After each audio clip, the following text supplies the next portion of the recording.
Planet Crafter is a game that would make Greta Thunberg spit out a herbal tea in disgust. There you are, landing on this barren, untouched planet whilst getting down to some proper naughty business. You're throwing up ugly habitats that would make your nan's council flat look posh. You'll be drilling holes deeper than a dodgy dentist, and you'll be setting up gargantuan heaters that'll have polar bears dropping like flies. But hold on to your horses, Greta love, because Planet Crafter ain't just about messing with Mother Nature. Instead, Planet Crafter has you playing God, turning that barren planet into a slice of tropical paradise with the use of some rather interesting tech. It's this gameplay loop that lends itself to the addictive nature that comes with Planet Crafter. So are we looking at the new king of survival games, the one to knock Subnautica off its lofty perch? Well, there's no clickbait here, my pedigree chums, to force you to watch the end of the video, because the answer is a resounding no. But, and it's a big but, that doesn't mean it's not worth adding to your collection. So grab yourself a cuppa and let's explain why Planet Crafter might just be your next guilty pleasure. Let's cut to the chase. Planet Crafter could easily be Subnautica's long-lost cousin. You land on a planet, you go about trying to explore the world as you seek your own survival, or whilst unravelling the story to hand. Even some of those sound effects feel a bit too similar to Subnautica, if you ask me.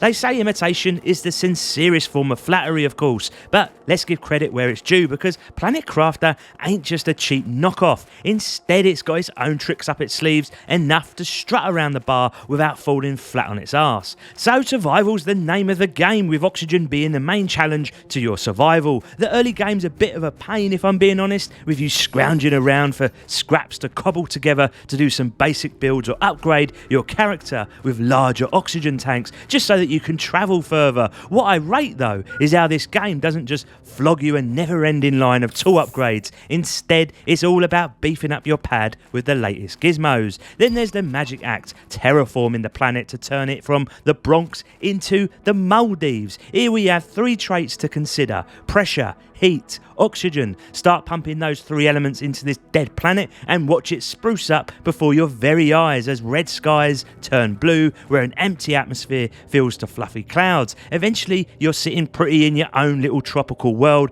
come the end game. And as you notch up those planet milestones, you unlock fancier blueprints, each one giving your terraforming score a hefty bump. For example, maybe you've got several veggie tubes in the ground, which is pumping out oxygen into the atmosphere. But hold up, you discover your pressure output is as low as your nan's libido.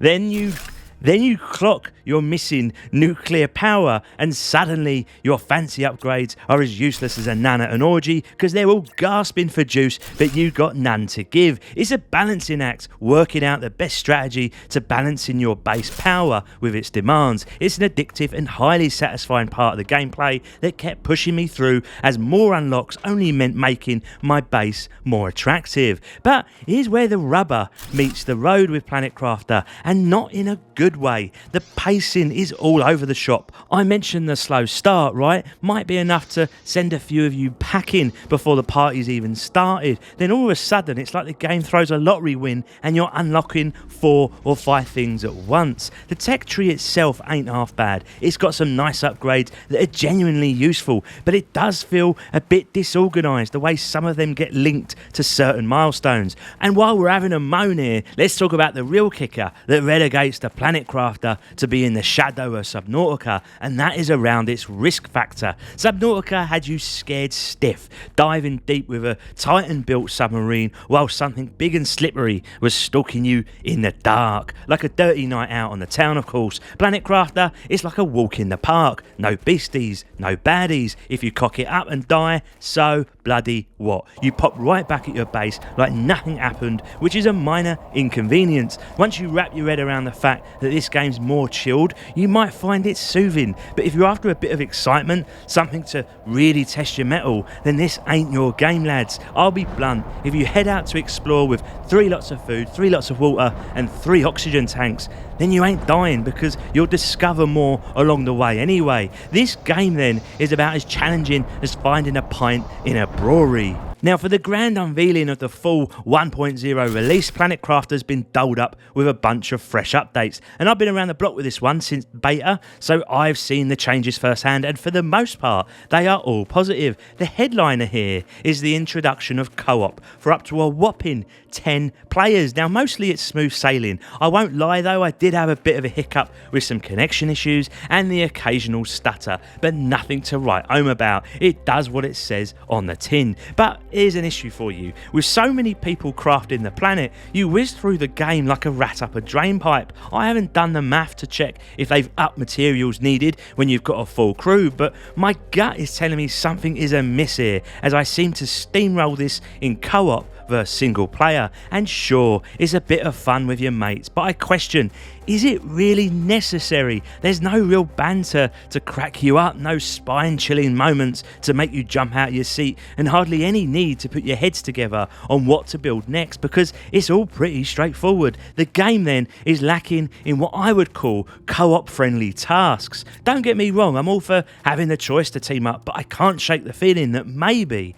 just maybe, they should have kept their focus on the solo flight and used those resources to beef up other aspects of the game. There's some other nifty bits thrown into the full release too. New music to bop along to, slicker animations, and a bit more story to add to the lore. And let's not skim over the real juicy bits, animal creation in the latter parts of the game, and 3 spanking new biomes to have a little wander in. It's a cracking update this, and it's only fair to tip our hats to Meiju Games. In a dog-eat-dog industry, when you get it right, you deserve a proper shout out. They've nailed the early access game using fan feedback to polish it up a treat. To Meiju Games I say bravo, because this is what early access games are all about. When it comes to the graphics, it's a bit of a mixed bag. The art style's got its moments, trumping sheer graphical muscle, but you find yourself itching for a bit more dazzle. No bones about it, the game starts you off on a Mars-esque barren rock, slapping your eyes with a palette heavy on the saturated reds and oranges, which very much reminds me of the girls I dated back in college. And fair enough, gradually the planet morphs into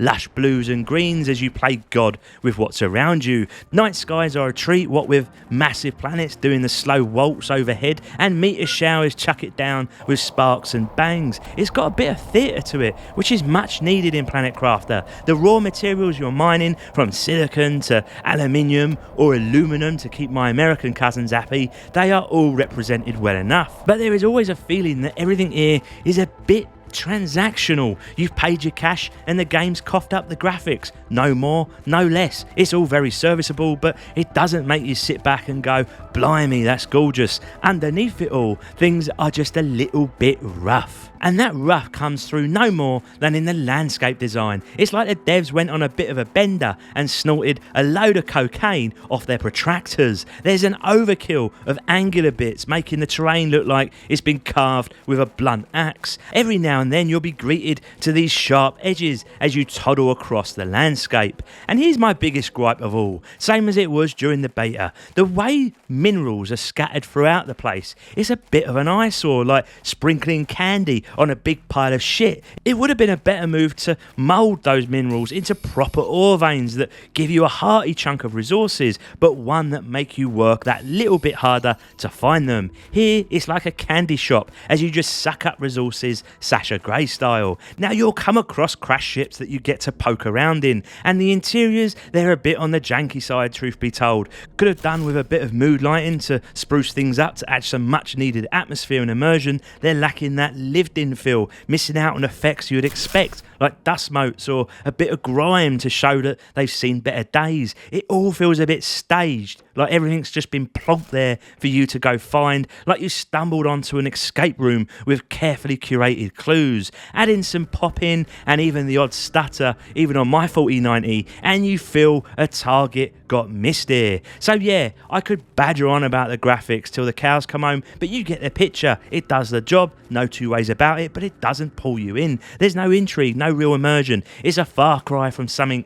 like Subnautica, where every little detail makes you believe that you're really bobbing around in an alien ocean. The devil's in the details, and in Planet Crafter, the devil is pissed off on holiday. Thankfully though, the sound design of Planet Crafter is in a league of its own, offering a stark contrast to the graphical glitches. While a few of the sound effects, like the uninspiring noise your tool makes when scooping up resources, might be a bit shit, the overall soundscape is a proper treat. The real gem here is the music. It's a right corker and the main reason the game manages to conjure up that grand sci-fi outer space vibe. Despite the lack of genuine thrills or any real sense of danger in the gameplay, the music does a bang-up job of setting the mood. It's got a way of stirring something in your pants, especially when you're rummaging through those eerie shipwrecks. Even though you're well aware there's nothing lurking in the shadows, the music tricks on you, making you think twice. When a sandstorm whips up or a meteor shower lights up the sky, the score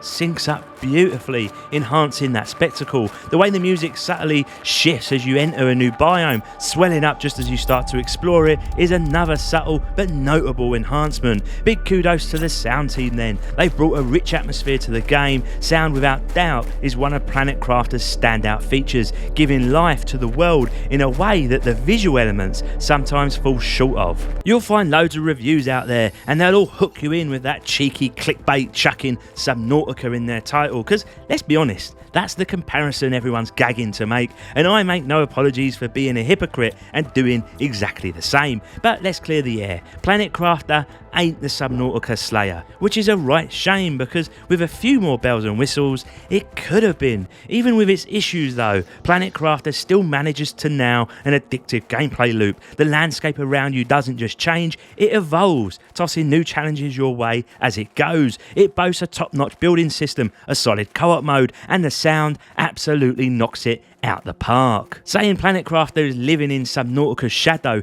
isn't a slap in the face. Actually, it's quite the compliment. If you're a fan of these sort of games, I'd say grab it at full price. In the grand scheme of things, it's the perfect sidekick to the reigning champ, and I don't think there's a greater accolade to bestow upon a challenger. Until next time, my lovelies, Reggie out.